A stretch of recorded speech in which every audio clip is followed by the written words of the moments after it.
I'm gonna make this real short because he's right here.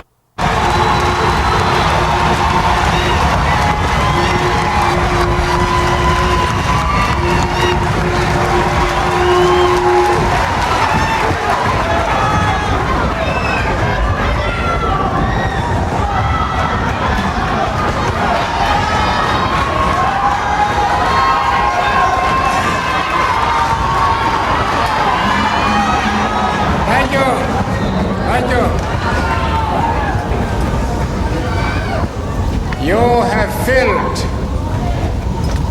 our hearts with a lot of joy. The warm welcome that you have given.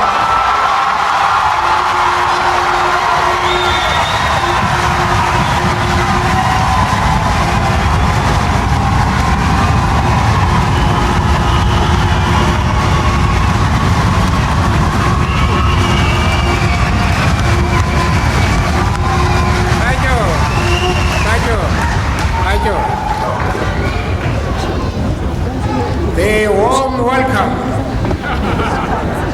which you have given us is a source of tremendous strength to us. The people of South Africa have always known that amongst you there are our strongest from you. There are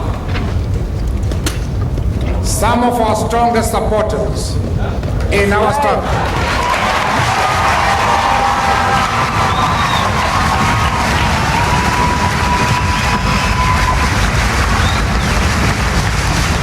We are proud indeed to be able to be here to thank you for that support.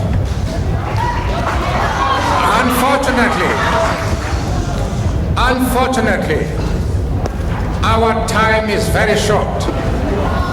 We have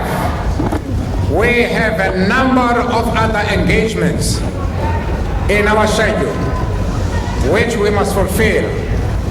We have already been to the other side here where we addressed the gathering, and we must share the little time that we have amongst you all. But the fact that we can only be here for 2 or 3 minutes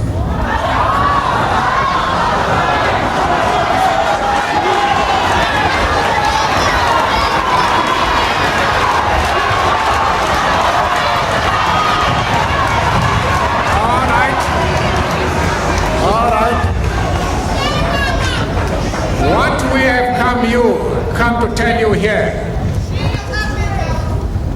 is our admiration and respect for you. We want to assure you of our love.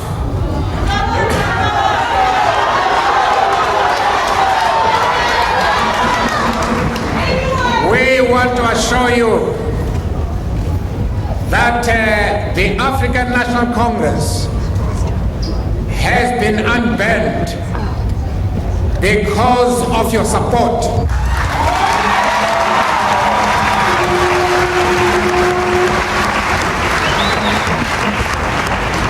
The state of emergency has been partly lifted in our country because of your support.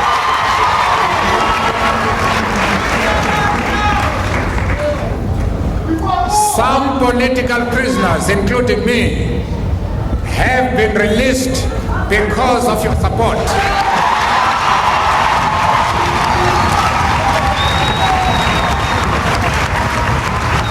We look forward to continued support from you,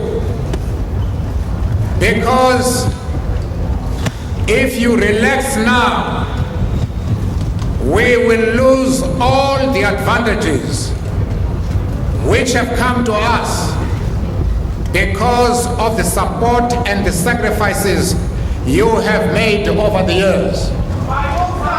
And we want you, therefore, to continue that support and to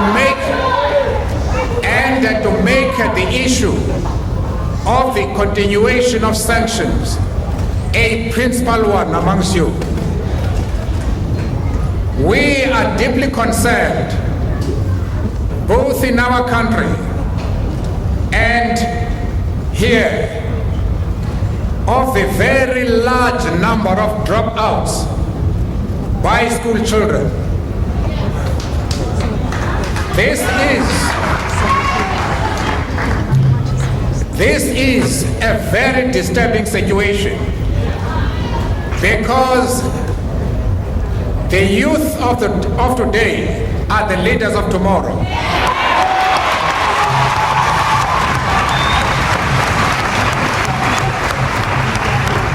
We know that the reason for our children leaving school at the very elementary standards is because of poverty and frustration.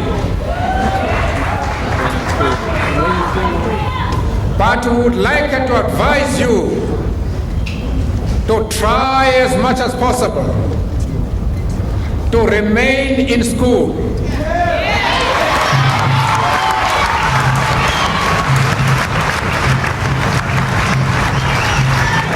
Because education is the most powerful weapon which we can use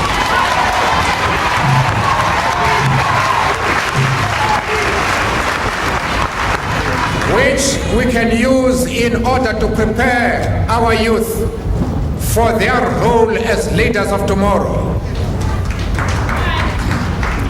To become a community leader is not an easy affair. Many of the men you see here who are members of my delegation, they are of service to the community precisely because they are well educated and therefore they can perform tasks which many other people cannot, precisely because they are educated.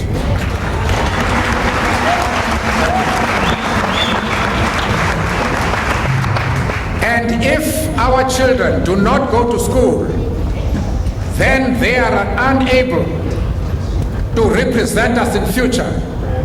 They are unable to advise the community as to how to face problems which will confront us now and in the future. And it is therefore absolutely essential for the children to go back to school, however difficult it is for them to get the necessary funds to go to school. They must try to go to school. We know a large number of young men whose parents were very poor and who could not provide for their education. But these young people made sure that on Saturdays and Sundays they did some sort of work. In the afternoons, they also did some sort of work so that they can pay for their education. And some of them have become people with high degrees, even doctorates, because they themselves took it upon themselves to ensure that they have enough funds to go to school. If there is any appeal I could make, it is that the young people of Boston, and indeed the young people of the United States, must take it upon themselves to ensure that they receive the highest education possible so that they can represent us well in future as future leaders.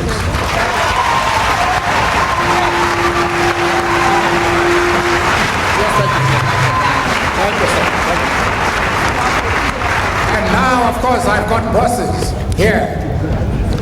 They keep strictly to the time which we must spend in every place. They are not doing this only here. They have done this in Africa. They have done this in Europe. They are doing so now here. So you must understand that this is the way we operate everywhere. And you must not be angry with them and feel that they have selected you for this type of treatment. It is what happens everywhere we go.